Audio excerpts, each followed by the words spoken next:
Talking about loot boxes is me coming back into an old comfortable sweater. Once again, I get the chance to trash those greedy AAA game publishers that are ruining video games. Go ahead and keep ruining AAA game publishers as I go back to my comfort zone of AA games, indie games, and niche titles that sold surprisingly well. I think I've said this in my past videos, but if I haven't, then I'll say it here. The AAA gaming market has an issue with maintaining their budget. They're going to either overblown it in marketing to the point where half of it could literally go in promoting these games on huge events, or they're going to overblown it in making the game to look more cinematic, all with a single player campaign that is about as memorable as the last time you take a piss next to a tree. You see, AAA game publishers have this issue of breaking even. So a game could sell millions and millions of copies, but if the sales are lower than expectations, then the game would be considered a flop. Hellblade managed to shove a middle finger up to those AAA publishers and publish a narrative-driven game that doesn't cost much but still looks nice, plays well, cheaper than all of these AAA tribes, and still managed to both make profit and get an award in VGA. So what the hell are you doing, AAA? Where are you blowing that development budget from? Did you give it to the Joker? And this brings me to the topic for this video. Extra credits, I know that you can be very controversial with your opinions at pretty much a lot of times in recent years, but at least 2 videos with controversial opinions in 1 year is significantly better than 3 videos with controversial opinions literally weeks apart. At this moment, I can only see it as you sabotaging your own subscriber base and giving a middle finger to it. My question to Extra Credits, how are you going to make a video titled "Games Should Not Cost $60 Anymore" and not piss off at least a good portion of your fan base? By saying that it should cost significantly less, obviously. I mean, this title can literally be taken in both ways, but he is definitely saying to make it cost more, especially with that $70 price tag in there. Why are all of these $60 games trying to sell me loot boxes? Why are all these $60 games selling me season passes for their DLC? Why are all of these $60 games including microtransactions? Why are all of these $60 games trying to sell me DLC on day one? The answer is very simple. They want to milk as much money as possible from the consumer so that they can break even with a budget that they throw away to marketing, incredibly poor management, and let's not forget, funding Batman villains. Speaking of funding, before we move on, I want to say huge thanks to Tony for the pledge on Patreon. You are fantastic. Now, if a AAA video game costs at least $100 million to make, a price tag of $60 would require more than 1.6 million copies sold to actually make profit. Million copies sold is pretty freaking common in AAA games as far as I can recall, and that's probably not counting the DLCs, the season passes, and the pre-orders. So please enlighten me why AAA needs to raise the price to $70 again. The price for a AAA game was set at $60 right around the launch of HD consoles, the Xbox 360 and the PS3. That was around 2005, and the price hasn't shifted again since, but the value of the US dollar certainly has. The rate of inflation over the last decade has averaged out to roughly 2% per year. According to the best figures I can find, that means that the value of goods has inflated 25.34% since we started selling games for $60. And let's just round that down to a flat 25% to keep the math simple. So due to inflation alone, AAA games should be selling for $75 right now. Well, I would certainly agree with the inflation argument, but do you know what else that rise in 2005? The player base. From 2005 onwards, we have more and more people joining video games, and there are tons and tons of digital distribution platforms out there that not only increase in numbers, but also increase in its player size. People can buy video games a hell of a lot easier than they were back in 2005 onwards, and the large amount of players who are interested in video games grow bigger and bigger. With that, you can sell games for $60 in current year and still make profit, as evidenced by Nier Automata and Persona 5. Hell, even AA markets like Divinity Original Sin 2 and Hellblade managed to gain profit with significantly less price than the AAA market. The inflation argument would be totally irrelevant if you consider how much gaming has grown for the past 10 years and how many gamers are there playing video games right now. Putting the massive number of competitors aside, it's actually easier for you to sell video games right now compared to back then. The new game Kingdom Come Deliverance has unexpectedly tons and tons of players playing the game, and the game still sold for $60. 2 extra credits is credit. They actually address the fact that gamers are growing bigger and bigger. But unfortunately, when you're counting on that higher number of sales to make a profit, if your game flops, well, you're going to be losing an impossibly large, possibly studio-sinking amount of money. So the argument against the growing number of audiences is if the game flops despite all of that, then the studio sinks into the floor.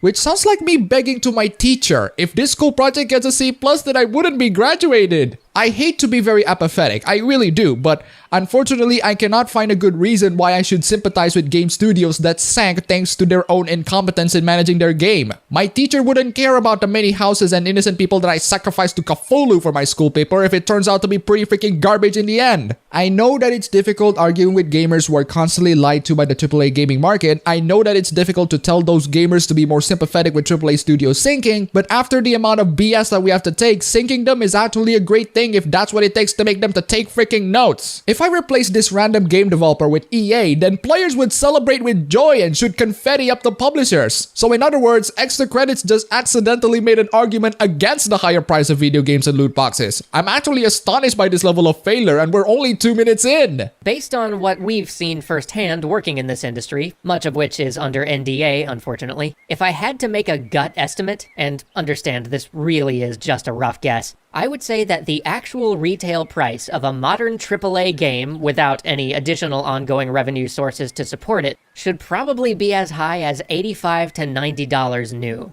And with that argument in mind, I welcome AAA game developers, publishers, and also new game developers or publishers to try this ridiculously high price tag, as if $60 with DLC isn't ridiculously high enough. If your studio goes down to the drain, then let this be a consolation that absolutely no one will cry for you. While Extra Credits addressed the consequences of putting games in this price tag, he also said, but by not raising prices, we've sort of put ourselves in a tough spot. And so comes microtransactions and loot boxes. We're going to have to find a way to reward developers for making good supplementary income systems that aren't overly aggressive or in any way required to play competitively. Monetization systems that leave you satisfied and actually increase your enjoyment of the game you're spending dozens of hours on, even if you choose to spend very little. Well, as I've pointed out before, and wow, isn't this a harsh reality that we live in, players could not care less if your company sinks. They especially could not care less if these are the same company that feed them horrendously predatory practices. In fact, they would be celebrating it. Now, even if players do care about game developers, they can't do much other than buy their games and recommend them to everyone. And even that is not a guarantee that the game would be successful. Another deceptive thing that Extra Credits did with this video is that they make this video on the mindset that this is a problem that persists with a lot of AAA game publishers. I want you to stop for a second and name me the most notable and prominent AAA game publishers that do microtransactions and loot boxes. I can name 3: Activision, EA, and Ubisoft. Now, are there other AAA game publishers that haven't resorted in loot boxes and microtransactions?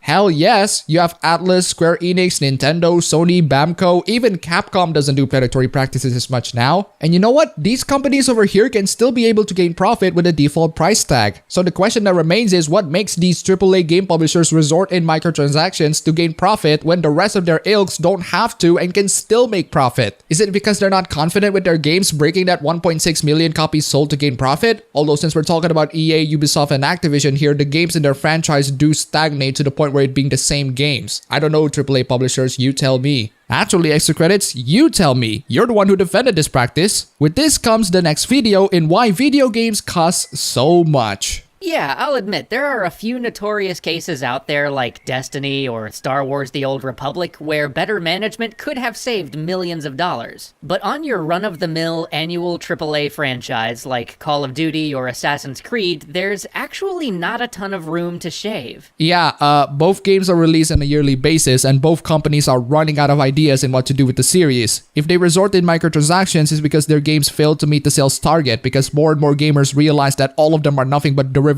garbage after derivative garbage, the same trifles over and over again. Maybe the solution is to stop producing trifles, and players would actually give you money that meets the sales expectations. Also, while Assassin's Creed Origins definitely has microtransactions elements, I haven't heard any news about Far Cry 5 having microtransactions, so I gotta give credit for Ubisoft for being not as desperate as Activision or EA in meeting the sales target. But then again, the game hasn't been released yet, so maybe 2 months from now, the revelation is going to instantly kill every interest that people have with that game. From this point on, Extra Credits explain why game development costs a lot. To make a long story short, your typical game development cost would be around $75 million to $100 million, including marketing. And if it fails, tough luck, sink in the ocean. So why do I still feel bitter? Well, I still have zero sympathy towards game publishers that pull off these predatory business practices. Frankly, you still give me no reason to care. If a big budget AAA game failed to meet sales expectations, how is that my problem? How is that the players' problem? It's not my job to please the customers. It's not my fault that the end product is garbage. It's not my fault if your game doesn't meet sales expectations. It's almost like these game developers are telling the customers, hey,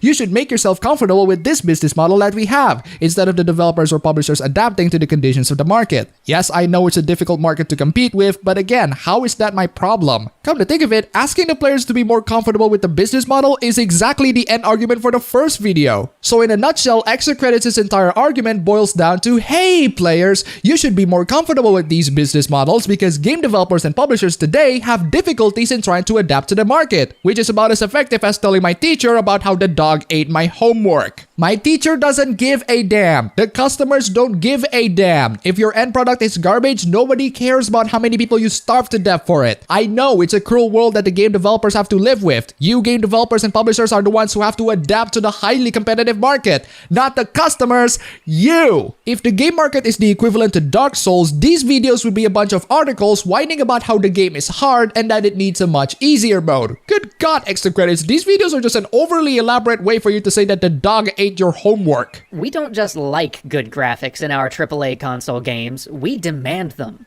Remember Mass Effect Andromeda? The only big conversation happening around Andromeda at launch was about how a specific category of its graphics didn't meet our expectations. And by not meeting our expectations, we mean below the standards of games that are from 2004. Now, obviously that's not the only thing that went wrong with Andromeda, but that's the main thing everyone was talking about. That's what happens when a AAA studio tries to cut corners. So Mass Effect Andromeda is what happens when you cut corners. True, but there's a lot more nuance to just that. The cutting corners part isn't just in the graphics department, but also in everything else, actually. The fault in Mass Effect Andromeda relies on a team not knowing what kind of game they want to make, being overly ambitious with the project, premature production states, and the horrendously poor management. More details in a video by YongYea linked down below. Again, I fail to see the reason why I should sympathize. The game has poor management? Tough luck. The game is still bad. Why should I care? Why should the teacher care about how your dog ate your homework? One of the most impressive missteps that Extra Credits pulled is by citing these games. Now, there are numerous AAA studios out there experimenting with relatively smaller projects, and that is great. But we consumers clearly still want those big, high-polished blockbuster titles. We want more Witcher 3s, and Horizons, and Breath of the Wilds, and Grand Theft Autos, and Red Deads. Well,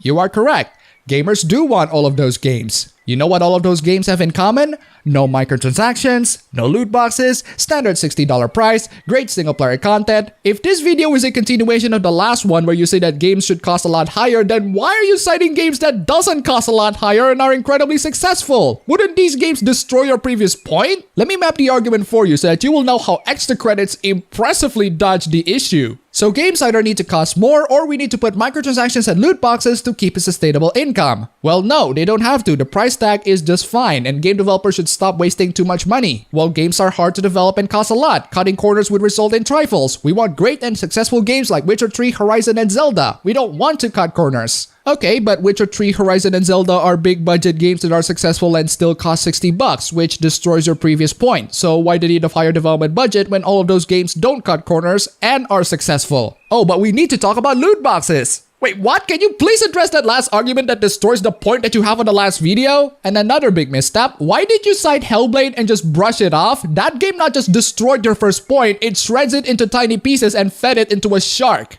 Yeah, let's get into the loot boxes. Now, I have to be honest, the loot box video is not that terrible. It started off horrendously though. If you've watched our previous two episodes, you'll recall that player expectations for AAA game fidelity and the cost of building games to meet that fidelity standard have been on the rise for years. And yet the purchase price for a AAA game remains locked at $60, regardless of rising costs or inflation. And that's starting to get untenable. Oh my god, you started this video conveniently ignoring the rising number of players, an argument that you had in your last video that would also destroy your point in both inflation and the rise of the development costs. They're both made irrelevant because there are more people buying games right now, and the best argument that you can give to that is, well, if gamers don't buy games, then the studio will sink down the ocean. Sorry, but why should I care? That's your job in making games more attractive to the players. Other than that, it's actually not that bad. My criticism relies on him comparing loot boxes to skill crates or mystery boxes. I think he should be researching more on gacha. There should be papers about the psychological impact impact on gacha games because